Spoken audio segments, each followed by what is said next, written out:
Hello everyone, welcome to another video of our video blog Cofundi Aluminium Casting. In this video we are going to see the closing and casting process of big size parts cast manually in chemical bonded molds.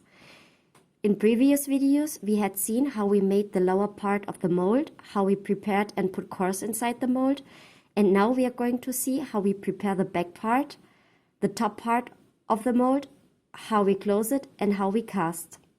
This mold is a simple one. The operator is going to prepare a tray and put it on top of the mold.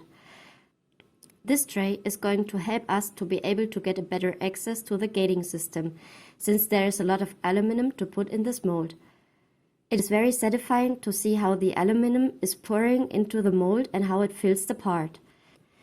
At the end, one of the operators puts a little bit of exothermic powder so that the sprues fulfill their function and stay longer liquid and feed the part better.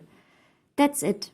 Now we have finished with the manual process of chemical molding, which we have shown you in the videos on our channel.